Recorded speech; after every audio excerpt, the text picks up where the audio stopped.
Time is running out to take part in Super Tuesday. Polls across the state close in about 2 hours from now, 8 o'clock. So you still have a little time to cast a ballot. Many have already done so despite the rain. Some even voted before today.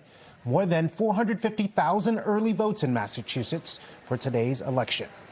It's a big day and a big election year. Hello, everyone. I'm Glenn Jones. And I'm Priscilla Casper. Massachusetts isn't the only state voting today. Of course, it's called Super Tuesday for a reason. Nearly 1/3 of the United States is holding primary elections.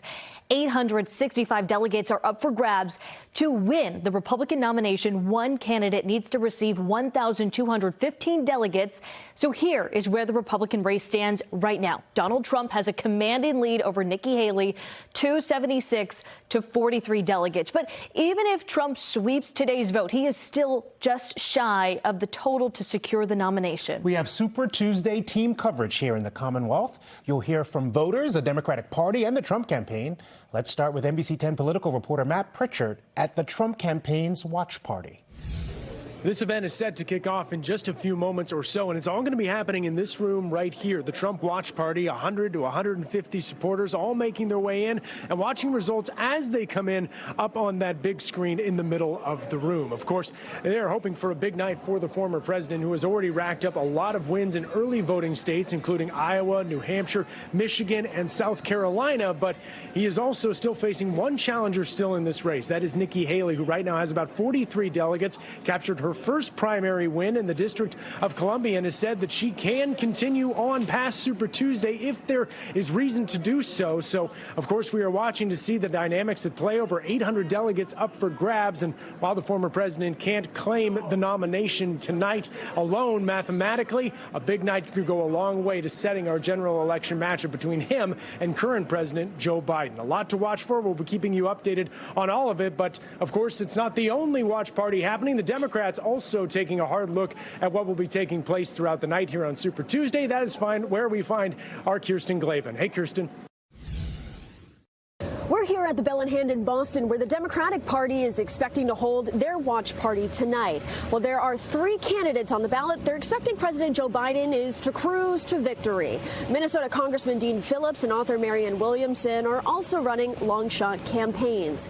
It's worth noting more than 13,000 Democrats have left the party since the beginning of this year, going independent, according to Secretary of State William Galvin. The chair of the party says he understands trepidation with Biden's age and other factors, but says there's still a clear and obvious choice here. I ask folks not to compare Joe Biden to the almighty, but to the alternative, and look at their records. It's the first time in a century where we've got 2 one-term presidents running against each other. You can compare. This is not theoretical. In order to win, Democrats will need a strong voter turnout. Our Jericho Tran is at the Boston Public Library with those voters. Well, here at the Boston Public Library, things have been pretty slow. Take a look. We're getting a bird's eye view of this polling site. You can see there's maybe 1 voter here, and that's the way it's been at other polling sites. We went to one in West Roxbury. Voters have been out within 5 minutes because of those short lines, and this comes as this year polling sites won't see about 400,000 voters in person because they already requested and returned mail-in ballots. We spoke to several voters who remained independent this election cycle because they say this gives them more freedom to vote on key issues. This also comes as more than 15,000 Massachusetts Democrats left the party this year to join independent or Republican voters. There's nothing against Democrats. I mean, I like a lot of their policies, of course, which is why I want to stay independent. I go by the candidate, not necessarily the party. And polling sites are expected to close by 8 p.m. today. I'll send it back to you guys in the studio. All right, Jericho, thank you. We're just scratching the surface here of our political coverage. Tonight at 7, stay tuned for an extended hour-long newscast centered around Super Tuesday. We'll also have special coverage streaming from 8 to 10 tonight. Just search Boston News on your favorite streaming platform.